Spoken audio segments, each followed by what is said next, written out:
That's one small step for man, one giant leap for mankind.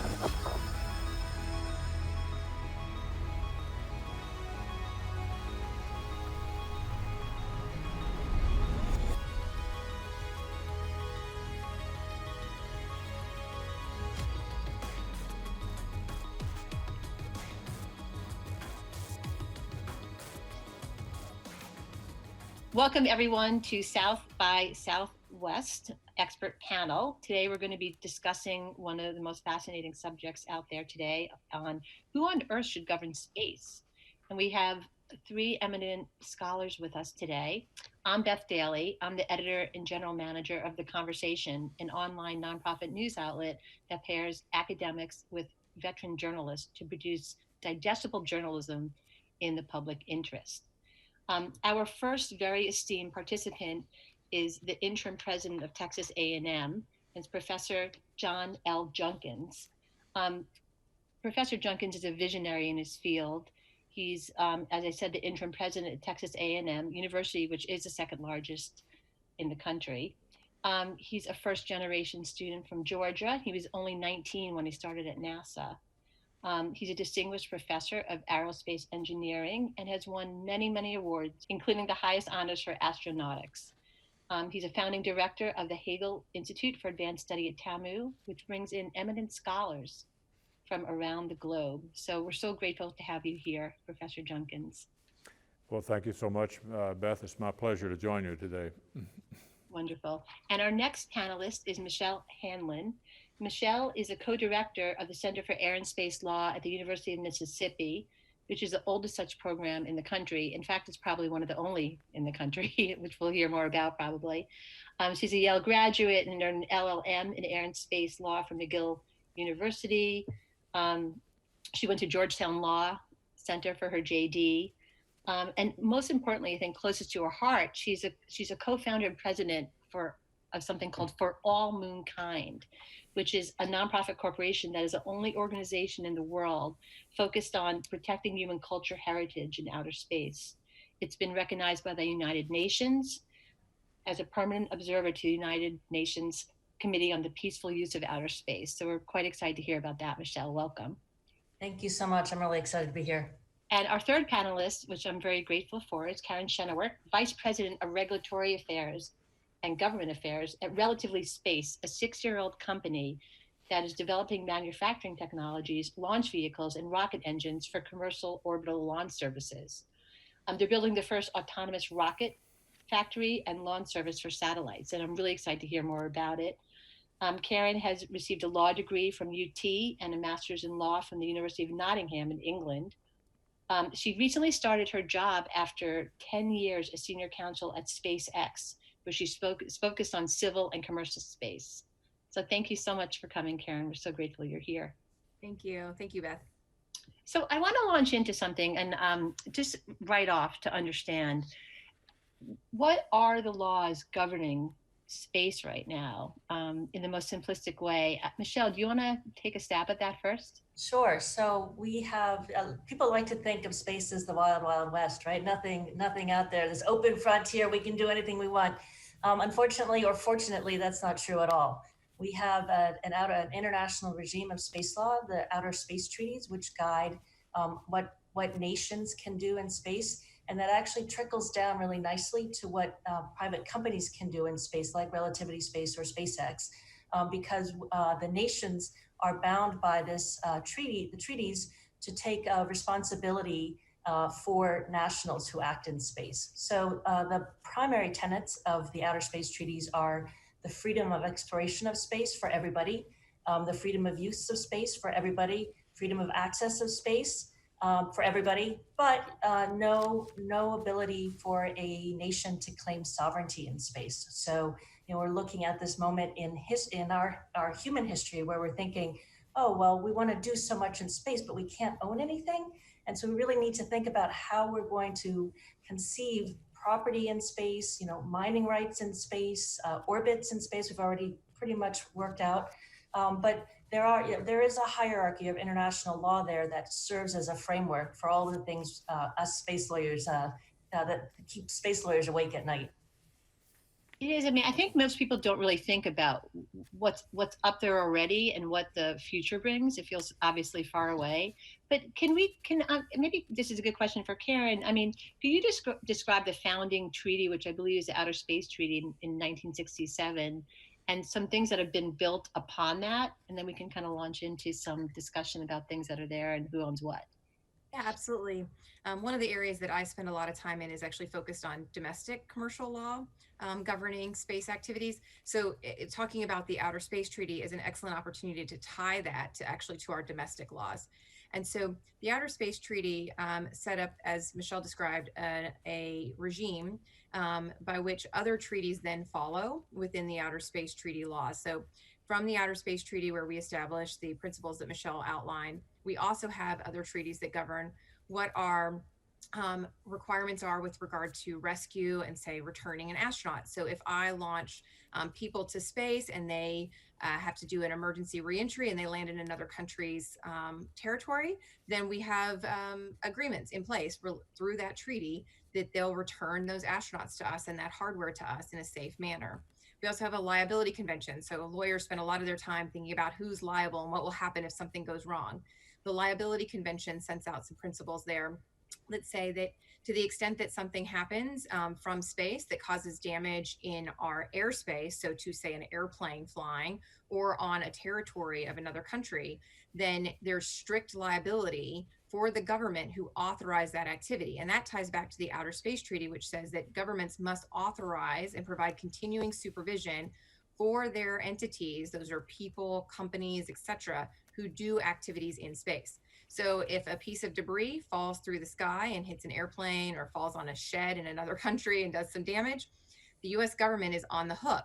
So that ties both of those ideas back to domestic law, where we have a system of law of different authorizing entities within the US government that authorize US entities, people, companies, etc., to go to space and to undertake certain activities. So that authorization is complete by, say, the FCC for telecommunications satellites, for NOAA, within the Department of Commerce, for any kind of remote sensing satellites. So satellites whose purpose is to take pictures of the Earth, right, or take temperature of the Earth. And then from the FAA for authorizing launch and reentry activities. So when you see a launch of a commercial satellite, the launch will be authorized by the FAA. The satellite will be authorized by, say, the FCC, and that is in compliance with the Outer Space Treaty's requirement of an authorization and then that continuing supervision activity with regard to knowing what orbit it's going to, knowing what it's doing in that orbit. And then to the extent that there were any liability, any claims, the liability convention would kick in and the US government would be on the hook, which is why, for example, for launch or reentry activities, your license requires you to carry third-party liability insurance. So it all ties back up to that treaty. A lot of what we see of the requirements that are in the licensing regimes within the domestic law.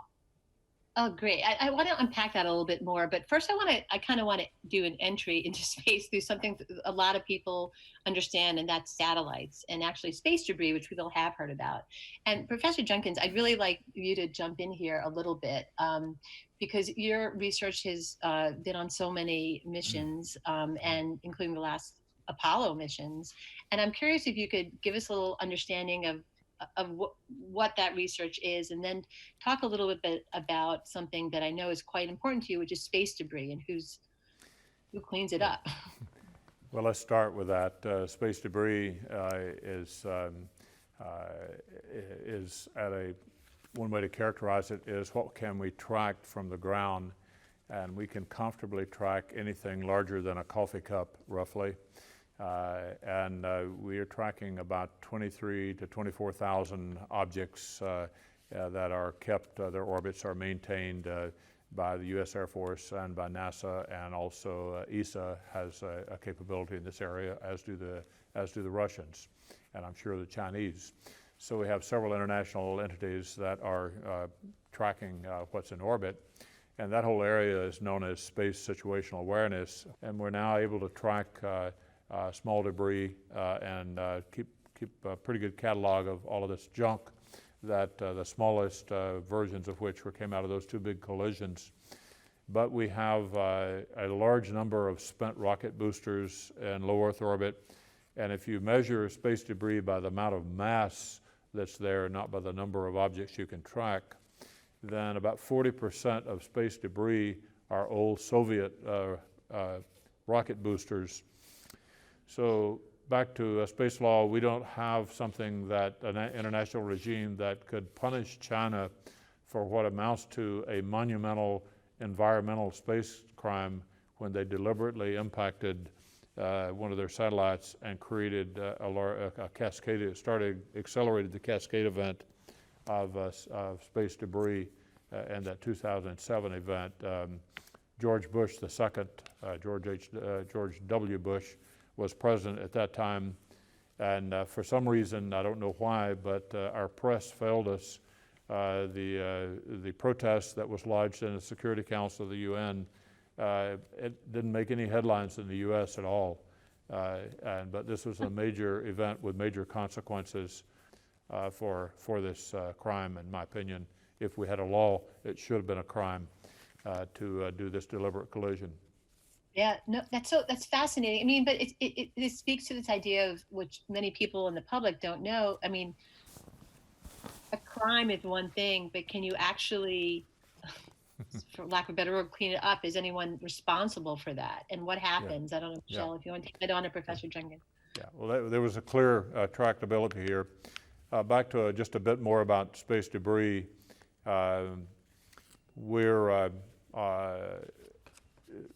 This cascading phenomenon Mother Nature has a vacuum cleaner. It's called the upper atmosphere. And so all of the things that are just skimming the atmosphere are slowly spiraling in, and a healthy fraction of those satellites and space junk will incinerate itself in the re-entry. But the larger things, we have things, Soviet boosters there the size of a Greyhound bus.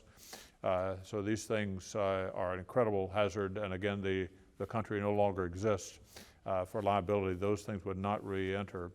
This is all technical feasibility is here.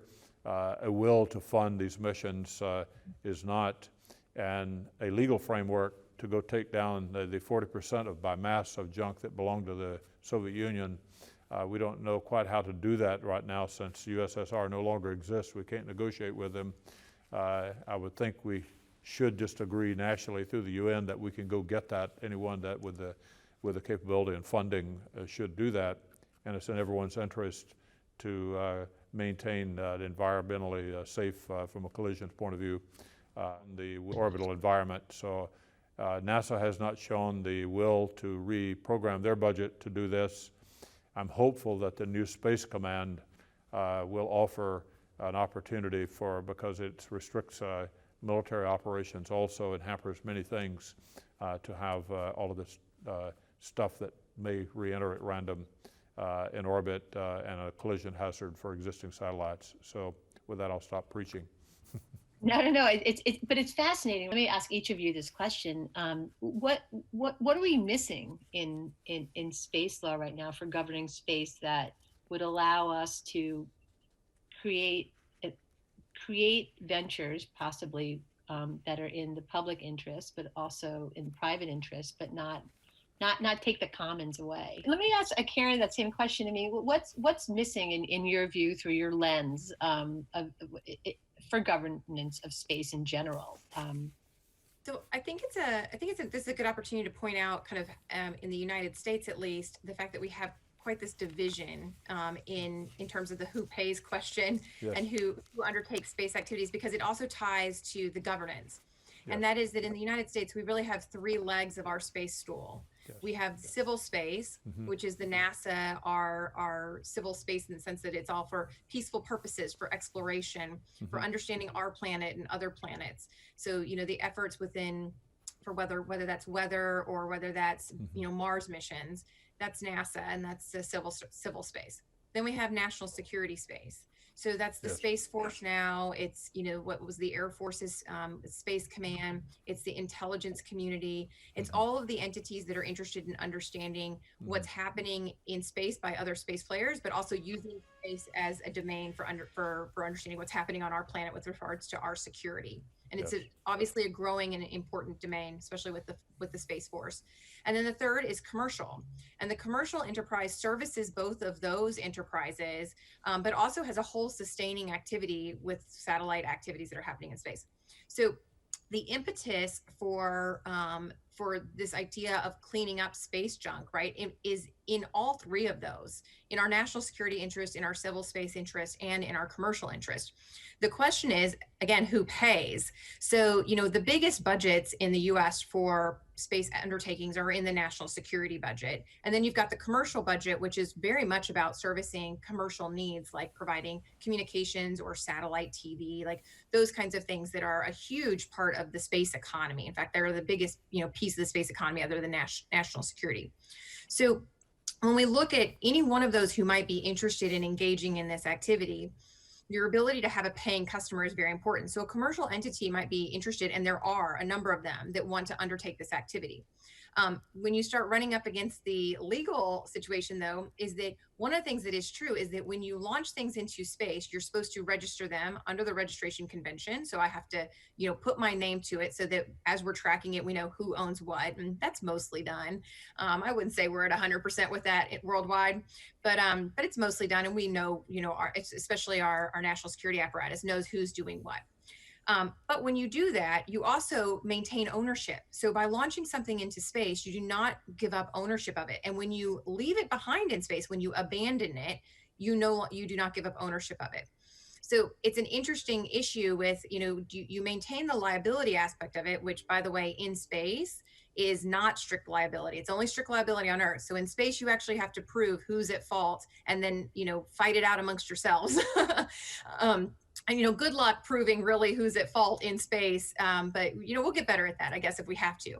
But we really need an impetus for this. And so a lot of the bodies that are in space in parking orbits are put there by governments, largely by the Soviets, by Russia, by the United States, not by commercial entities. So commercial entities don't have an impetus to go and get them out of parking orbits unless they want to. I think that as we see a proliferation of what we call non-geostationary orbit activities, so these constellations that are happening in LEO, I think that there will be more and more interest and more demand for these kinds of activities. But I also think that we'll be setting up more rules of the road for what it means to go to that orbit. An example would be that we're going to all agree that if you're going to launch a low or very low Earth orbit satellite, you're going to launch it really low and leave it there. And then you're going to turn it on and make sure it operates before it raises its orbit and creates any more risk to operating satellites in those operational orbits. So that's an example of a rule of the road or a best practice that's being generally discussed and probably utilized by many entities that are engaged in activity because they want to protect their own orbits. So I think I try to add a little bit of like what's going on in the discussion space from the policy and legal side there, but there's discussion around rules of the road. There's discussions about who's going to develop this and then who's going to authorize it too, which is a whole nother question. Like what US government agency is responsible for approving that operation if it's not done for the government? So if it's not NASA and it's not the national security apparatus, but if a commercial entity does it, who specifically is going to give you the authorization to go and undertake that activity? Because as Dr. Junkins pointed out, rendezvous proximity and operations with a tumbling entity in space are quite risky. So if you haven't proven that you can do it, then you risk creating even more debris. And so that operation is one where if the government's going to license it, we're probably going to see that happen either as a result of significant commercial demand, such that commercial entities' interest and ability to make money in space are threatened if they do not take this action, or by virtue of the government funding it because its interests and activities in space are risked by not taking that action. And it's probably going to be, as it has been so far, a collaboration between the commercial and the national security and civil space entities in order to test out. Like DARPA's had some really interesting programs in this regard. I think Northrop Grumman has done some really good, has proven out some tests with doing rendezvous proximity operations in space with a tug, but that's where they had control over both the entities. Neither one of them was tumbling, so to speak. Right. So I think it's like the who pays is going to depend on the demand, right? We tend to be responsive rather than proactive in a lot of cases. It seems to make sense in what we hear about space down here on Earth a lot. But Dr. Hanlon, can you address some of these issues, like where you think gaps are missing, or the gaps are, I should say, and what needs to be done? Yeah. So yeah, thank you. First I just want to say, I mean, all fantastic, and what we're doing, what we're able to do, the capabilities that we have are just outstanding. And it's schools like Texas A&M where we're just producing this amazing research and being able to do things like clean up our orbit, which is so important. I want to take us back into the Outer Space Treaty and back into who is actually governing this. The Outer Space Treaty and all the treaties that Karen spoke about were negotiated through the Committee on the Peaceful Uses of Outer Space of the United Nations. That's our governing body for space. And so at the COPUOS, as we talk about these things all the time. And I say we because I'm a permanent observer. I've only been there for 3 years. But these are public meetings. The minutes are public, and this is a phenomenal body. The United Nations has an office called the Office of Outer Space Affairs. I mean, right? It's so cool. And at the Committee on the Peaceful Use of Outer Space, I think there's now 94 member nations. And they come and they talk about things in space. And so they actually pass what we call soft law, which means voluntary guidelines. So we have voluntary orbital debris mitigation guidelines. We agreed as an international community that we will meet certain standards when we launch something into space. And one of the main ones is that after 25 years, we will agree that we'll get it out of orbit. Either it will go into burn up in Earth's orbit or be tugged out into a higher orbit. Just in 2019, we passed the international community reached consensus on 21 long-term sustainable guidelines. And those also address a lot of these issues about debris and how we're going to deal with that debris and what we can do internationally, collaboratively to address that issue. So these are all mitigation. What we're not getting is that remediation. We need to get people, we need to get the money, we need to get the enthusiasm for pulling some of that stuff out of space, for allowing a proof of concept for some of the things that Dr. Junkins talked about. And so one thing that we're doing here at Mississippi and in collaboration with the National Space Society is we're looking at this Outer Space Treaty and we're looking at the gaps, because the gaps say, yeah, it's up there, it's your object, but you don't have any other responsibility unless you hit somebody else. So we're not going to worry about it. And as Karen said, if you hit it, good luck trying to decide who is negligent, right? Yeah, we'll send a team up there to check it out right away. Is the Outer Space Treaty Article 9 says everybody in space will conduct their activities in space with due regard for the activities of others. And it also says that we will work to address or to prevent harmful interference of the activities of others. And so one of the things that we're doing is saying, look at this huge gap in the Outer Space Treaty and in our governance of our orbit. What does due regard mean? And for normal people, non-lawyers, due regard means, have respect for each other, be courteous. In the law, there's been one international Court of Justice case which has looked at the issue of due regard, and it's a balance. We're going to look at what one party was doing and what was the other party doing and how did they meet? And so think about if every time we have that kind of a collision, whether it's with a piece of debris or between two space objects, you have a balancing act. This is a terrible, terrible model for investors, right? You have no idea what's going to happen. And then who gets all the money? The lawyers. I would love to argue about who hit what and who's the launching state and so forth. So this is one of the things that we're really working, again, through the COPUOS, the international body, to try and get people to really focus on filling these gaps. And one thing the United States has done, the United States is a huge leader in space law. We have the most robust regulations in the entire world.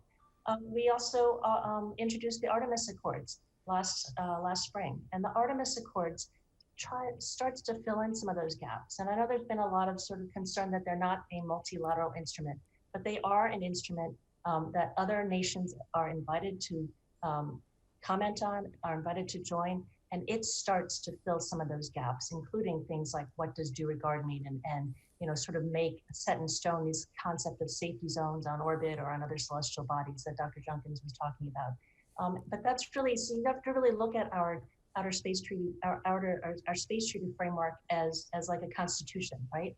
So you have this framework, but think about how many US laws have been produced after the Constitution, you know? I mean, how many stacks and stacks, right? So that's where we are with space law right now. And we just need to take it slowly.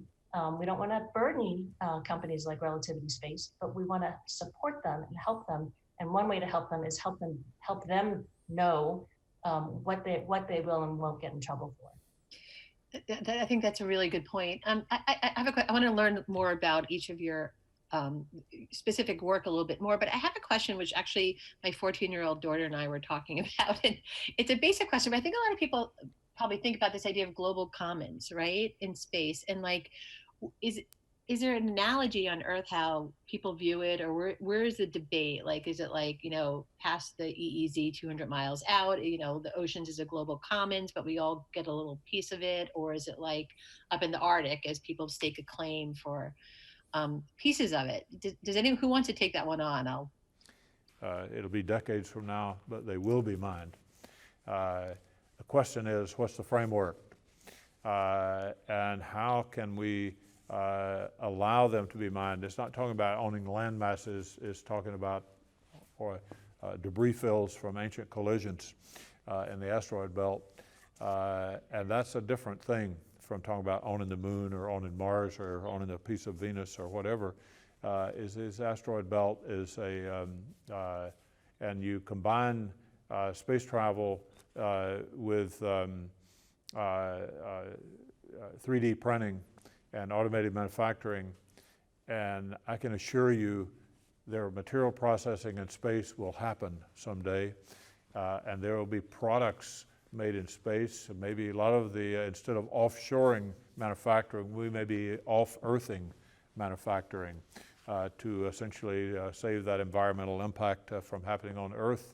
We'll do manufacturing with the materials that exist in space, but we need to figure out a way to bring order to that process, and we need to keep the incentive there, in my opinion, for the entrepreneurs, because that's where a lot of the innovation is these days. I want to go to Michelle next because I know you have some thoughts on this, and then I want to go to Karen because I know I want you to talk us about your company a little bit about in this space. So it'd be great. Go ahead, Michelle, first. So I just want to say, one of my visions and one of the reasons I'm so passionate about For All Mankind and about space is this view that we can move all of our heavy industry off of Earth, and so that we will return Earth to its pristine beauty. And I think I always tell this story. The reason I'm a space lawyer is when my son was 11 years old, he said to me, Mom, I'm going to mine asteroids someday, and you're a pretty good lawyer, right? So I know there's some property issues. Can you figure that out before I'm done?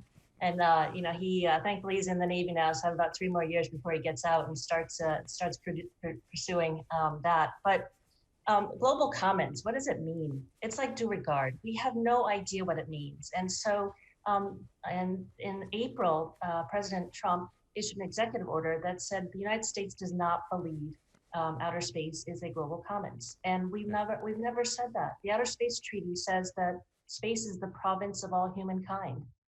That means something different. How different? I don't know, but it doesn't say it's a global commons. And how do we know it's different? Because there's another treaty that was negotiated, the Moon Agreement, and the Moon Agreement says space is the global commons. So that's something different. So from, I know we're getting into the weeds lawyering, but this is what we love, right? So province of all humankind is not the same thing as global commons because we have 2 different treaties. And so then what is the problem with the Moon Agreement? It only has 18 ratifications. So the United States hasn't signed it. Russia hasn't signed it. China hasn't signed it. France hasn't signed it. So all these countries decided, oh yeah, we're not ready to call space a global commons. And so it's, in my view, it's not. Now, should it be? When we talk about all these riches, you talk to developing countries that aren't spacefaring yet, and you get it, right? These countries don't want to be left behind. But that's a very different issue to deal with than saying, oh, if you mine it, you share it with everybody, right? That's very, I think it's vital that we start to collaborate more internationally with non-spacefaring countries because, and I don't think I've talked to For All Mankind, I've talked to a lot of different delegates, and nobody wants a handout. Everybody wants to learn how to do it. It's that, that proverb, you can give a man a fish or you can give a woman a fishing rod, right? I guarantee the woman will get more fish. But this is when we get into this, is it a global commons? Is it not a global commons? It frankly just really frustrates me.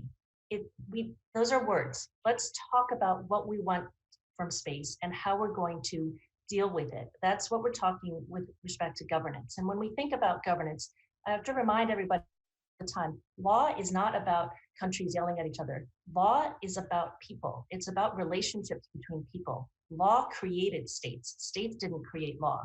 And so we need to sort of step back from this, is it a global commons? I don't know. And talk like people. And that's what we do at For All Mankind.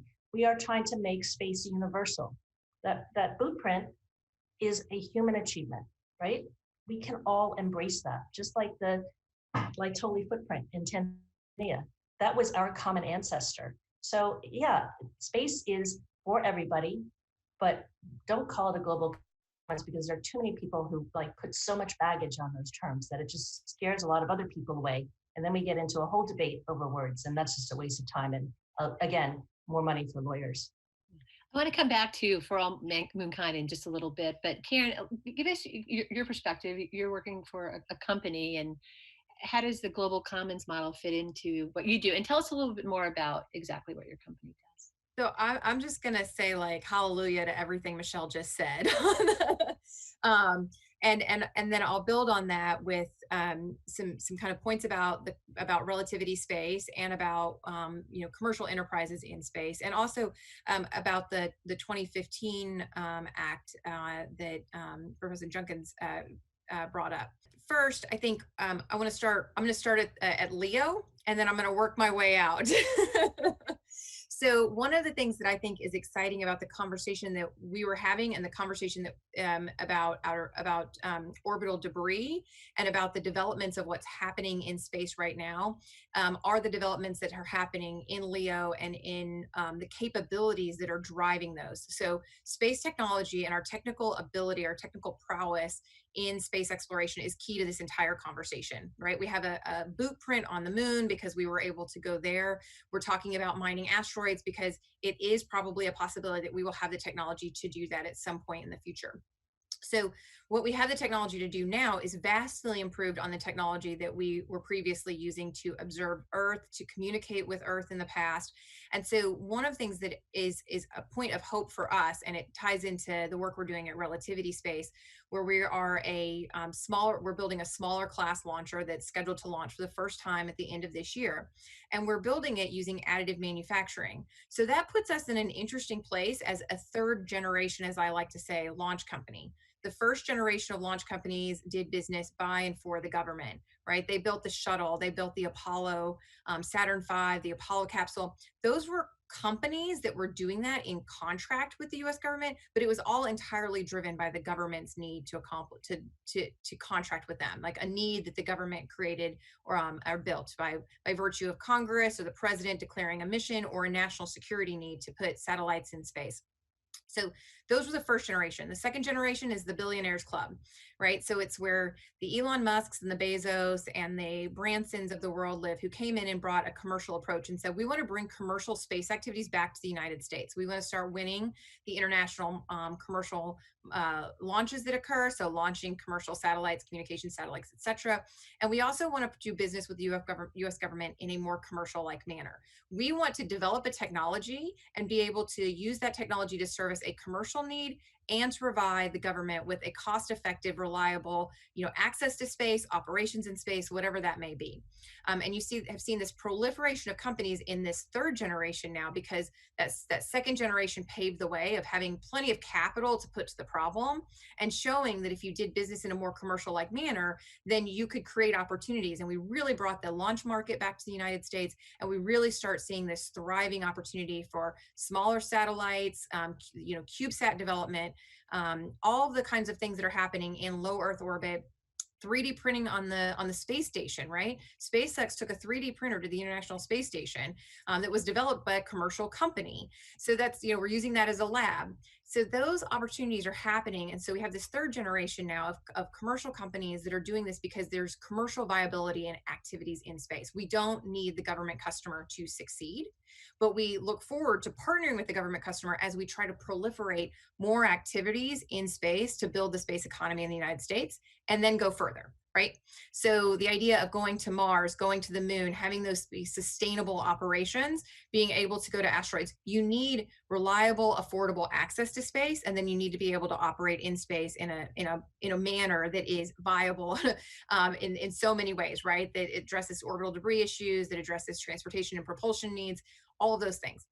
So relativity, additive manufacturing, we see that as being important to being able to manufacture rockets in a rapid way, so you can launch smaller satellites and we can take advantage of what is, on the verge, I think, this is my personal opinion, I'm not an expert like Dr. Junkins, of a Moore's law type technology kind of improvements in space tech, right? So what, that ability, the sensor ability. So instead of having to have a geostationary bird, you can have multiple satellites that are going to have a 5-year lifespan instead of a 25-year lifespan. So you're putting them in low Earth orbit, they'll deorbit, they don't risk as much orbital debris as a sat like way up high. And we just refresh them as we have tech refreshes. So the technology when you launch your 25-year operating satellite today is very different than 25 years from now. You are sure to be out of date as soon as you launch. Whereas if you're using smaller satellites, you don't have that risk. So you have the smaller launch, proliferation of smaller launch capabilities. And we're part of that. We also, with the additive manufacturing, are part of a sustainable solution to getting to the moon, to getting to Mars, as Dr. Jenkins said, to doing asteroid mining. Hopefully Michelle's son's going to come out of the Navy and join us in this adventure. And so, that's the aspect of the technology that has to happen. But what I think is the gap between these that we're spending a lot of time in this conversation today, which I think is really great, is where we are today is so vastly farther along than where we were 5 years ago, right? Relativity, 5 years old. 5 years ago, nobody was 3D printing rockets. So 5 years later, we're 3D printing a rocket that will launch this year, right? Amazing. So 5 years from now, maybe we will have technology that's going to reach asteroids, but we still have time. And I think that's what's so great for our legal and policy community. And the reason why, across the board, and my understanding is, this is an undertaking that's happening at Texas A&M University. It's happening around the country and around the world, including at COPUS, with the Artemis Accords, to bring the right people together to think about all these different problems and how we need to work together to solve them and what they are, right? So what does it mean to have people go to an asteroid? Well, there's a huge technological leap that needs to occur. So the 2015 law, bring it all the way back there, the 2015 law kind of set like this, super hard to reach stretch goal, which was if you can make it there and you can mine something, then we, the US government, by dictate of Congress and statute, will recognize your ownership of that thing. That's all it says. It doesn't say we authorize you to go there and to do anything that it takes to get the thing that we say you will own. It doesn't say exactly how we will authorize that, what regulations we will place upon that, how you will have to share in the profits of that, how you will have to ensure that capability. It doesn't say anything. It's silent to that because it was deemed in 2015 to be such an important kind of gold ring to put out there to reach for at the same, and to drive the conversation so that by the time we're actually maybe actually touching that ring, we've had these kind of conversations that we're having today about what does it look like, but we actually have that out there. So it's a very limited, the 2015 law, in what it says, but it does set us up for the conversations and for the idea that we need to solve these questions in all these different forums, from the technical side and the legal side. Because at the end of the day, as Michelle said, it's the law question is going to be between two people. It's going to be somebody from a company, potentially, hopefully in the United States, sitting down with somebody from the US government to say, this is what we want to do. Here's my proposal. Here's the technology we've developed. How are you, US government, going to abide by statute in the US, outer space treaty obligations, to authorize and provide continuing supervision for this activity in accordance with all of the agreements that we have and the laws that we have so far? But so I have a question, Michelle. I want to pose it to you, and I also want you to tell us all about For All Moonkind, because it's so amazing. And but it's like a chicken and egg problem. Someone's like, we're hearing about these large gaps in space policy and space law. At the same time, we have commercial ventures really moving forward to kind of get up there. Like, where does it all meet together, or do you need one before the other? Go ahead, Michelle. No, I mean, it's called adaptive governance, right? I mean, we really just need to have, we're all learning as we go along. And we're just, the SpaceX just had a little snafu with the FAA, right? They did not meet their license requirements for their SN8. And so their SN9 launch was delayed. And, they think, who can blame Elon Musk for being like, come on already, I need to, let me go. You're holding me back. But we have to a little bit, in China, every time they launch something, something drops into a village. It's not safe. The Chinese don't care about their people and the safety of their people, and we do. And we have a lot of regulations to protect the safety of people and to protect the safety of the environment. Yes, a lot of times you can see I've had clients who are just like, enough already, but they're important, and also they help. Within the United States with your competition. And so one thing that we've done, again, I've said it before and I say it all the time, the United States is a leader in space regulation. And that's really important because we put more responsibility and place more of a burden on our nationals than any other country does on their nationals. But you know what? People still come to the United States to launch. Our commercial space industry is phenomenal. Relativity Space, SpaceX, we have so much innovation. I mean, we are constantly balancing, and under the Trump administration, our regulations went under revisions, trying to make them less burdensome. And we're just going to keep doing that. We messed up with Landsat and remote sensing. We tried to privatize it, and oh my God, that was a complete mess. And so we backstepped, and then we started over, and we did it again, and we figured it out. And so that's how we're going to do this. The biggest issue is we do not want, and it's exactly what Karen was saying, we have a law now that says if you mine it, you own it. Doesn't say anything else. We're not going to worry about all the other little things until we get there, right? We don't even know what it's going to look like to mine. Well, actually, Jenkins probably does, but I don't have, and so we can't regulate it until we see what it looks like. So it's sort of a good segue into, what is For All Mankind about? It's a celebration of humanity. It's, wow, humans are really awesome, right? Look, we stood up on 2 feet 3 million years ago.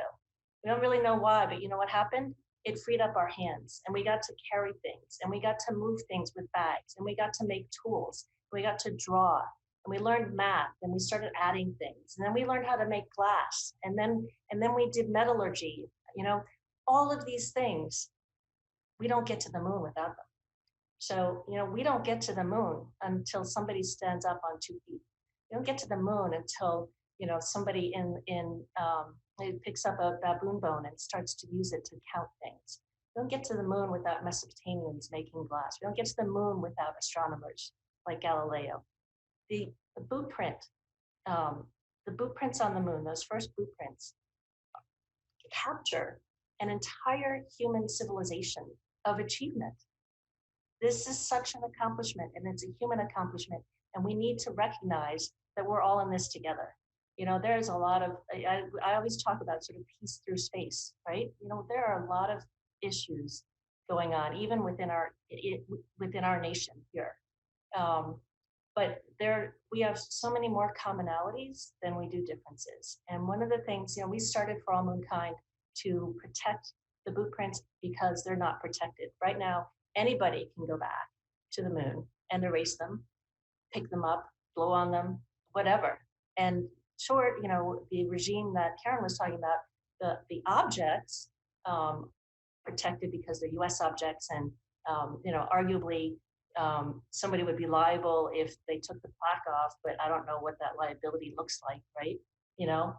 So those are not protected. Here we protect the pyramids, we protect the Great Wall of China, we protect Stonehenge. That's all we're seeking, is because culture, and here on Earth, every nation in the world has signed and ratified the World Heritage Convention. The US goes in now, but we're mostly there, right? So we all agree on preservation. Isn't that a great base to start with, to get into collaboration and understanding in space. And we understand that cultural heritage is what brings us together, and it builds the kinship amongst our people. And that's what, From Unkind is all about, protecting that blueprint, because it should serve as an inspiration. I hope my sons get to see it, or their children. It's an inspiration. It shows everything that we can do when we put our minds to it. And it would be such a blight, I think, on our future if we were to let those disappear. That's great. Our time is running a little short, so I want to go to Professor Jenkins first and ask you. Okay, we're 50 years from now. What's it going to look like?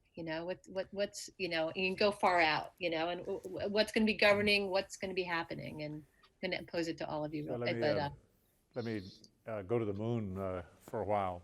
Lots of interesting things there.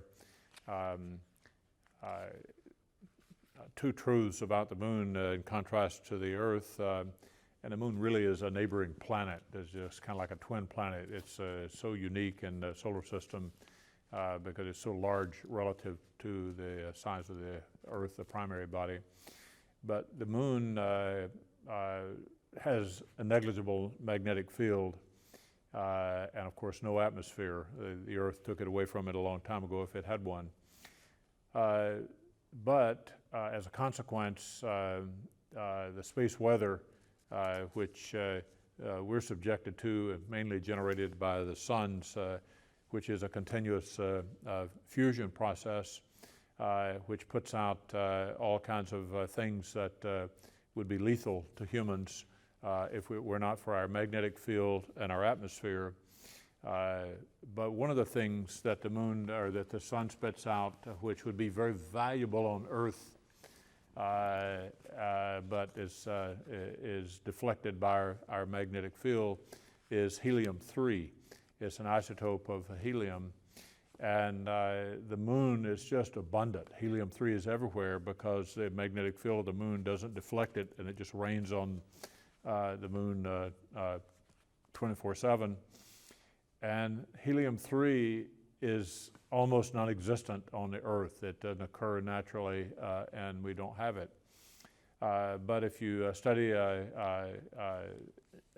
nuclear energy, there's a theoretical fusion process that's possible instead of using uranium as a fuel. You use helium-3. And lo and behold, at least in theory, there's no radioactive byproduct.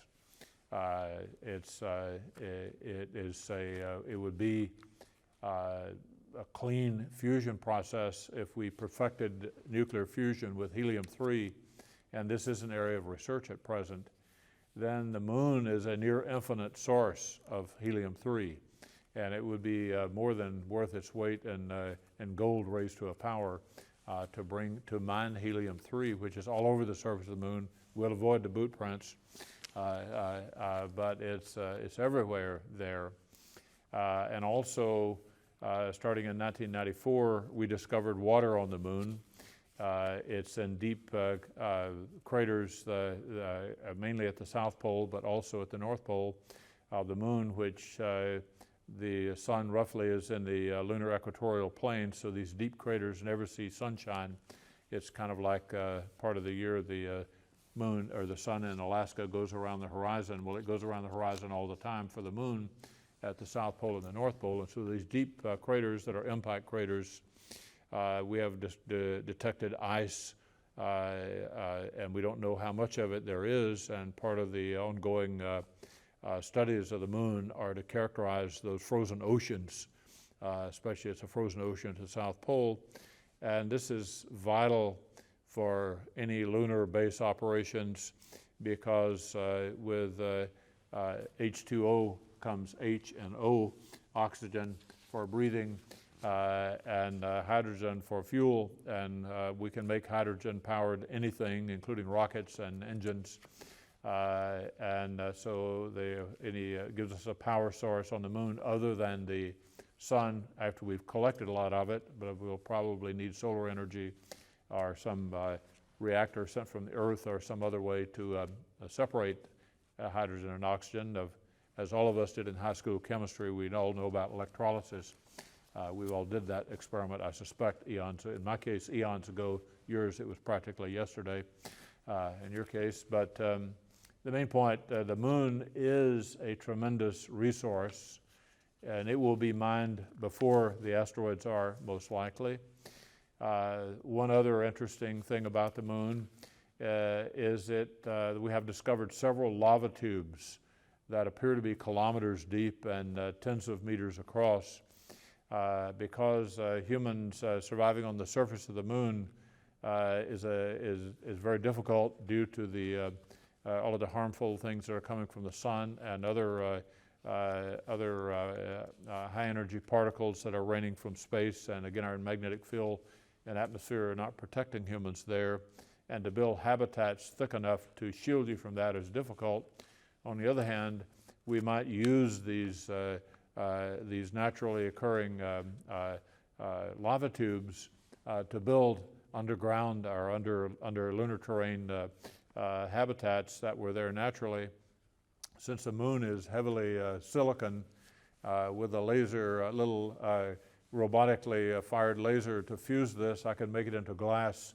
I could make the walls of these lava tubes become glass several centimeters thick, is however thick we need to make it an airtight walls. Then we could use 3D printing to build off of those walls ability to put end caps and floors into the lava tube, and we just build a skyscraper inside the moon.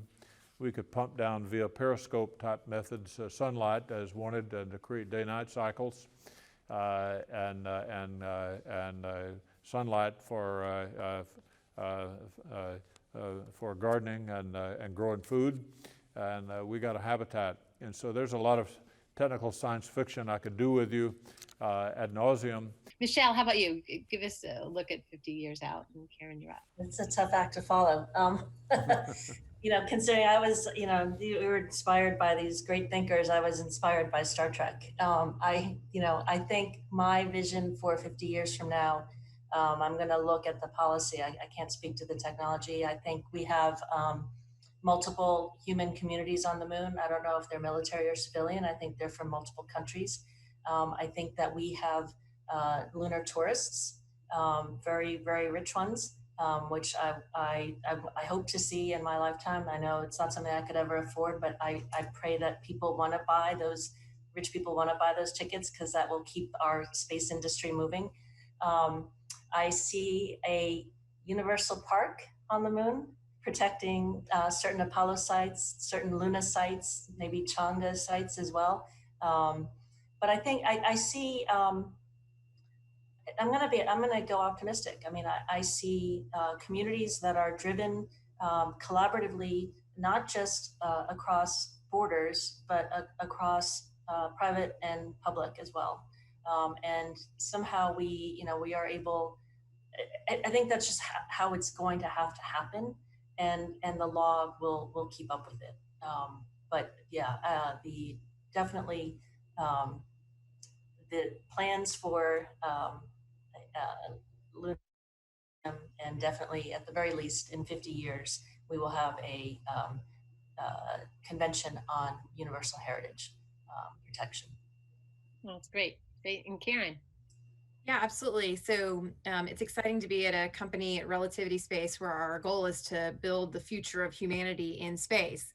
So I see us as a key solution technology for the vision, whatever the vision is, but specifically to hopefully achieve the vision that Dr. Junkin found in that book so many years ago, and that Michelle expressed so eloquently about a international, collaborative, peaceful settlement for the betterment of humankind. I think that the moon will be a place that we'll go and find really interesting opportunities at, but Relativity is one of two companies in the commercial space industry whose target is to make life multiplanetary, and that's to achieve the ability to have sustainable life on Mars, actually. So I think that we will achieve incredible accomplishments and find great opportunities for humankind on the moon. I think that that will be a stepping stone in some ways, though it's important to note, even as a lawyer, I understand different technical obstacles to each for getting to the moon and getting to Mars and having life be sustained on each one. That said, the ability to do large scale additive manufacturing on either one is going to be a key accomplishment.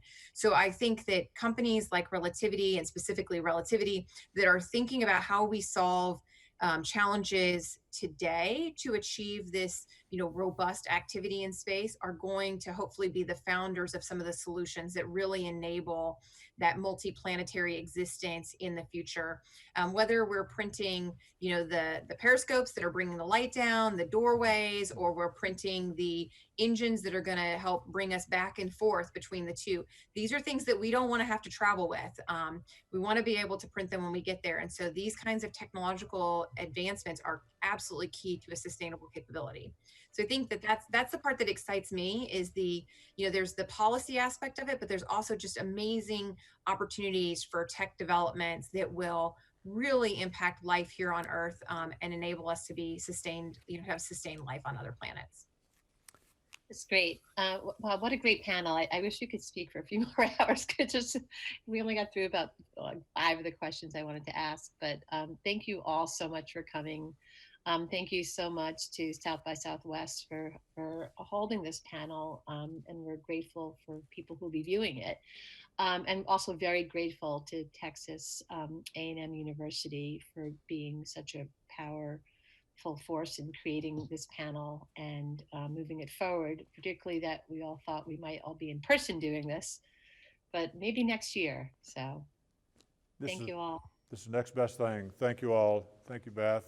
And thank you, Michelle. And thank you, Karen. I really enjoyed our conversation. Yes, it was quite an honor to be part of this with all of you, and appreciate South by Southwest hosting it in some form or fashion, even if it is virtual. But really, really thank you to Texas A&M University for the opportunity to discuss these interesting issues and to put me in a place with such wonderful people. Thank you all. So again, tough acts to follow. I just want to say I'm also really honored to be part of this. Thank you, Texas A&M. Thank you, South by Southwest, for thinking about this. I hope that we continue to expand to the topic of space in venues like South by Southwest, because we really need public support to support programs like debris remediation, and to give our government the incentive and the support to actually spend tax dollars on that, because it's every bit as important as everything that's going on Earth. So really appreciate the opportunity to contribute.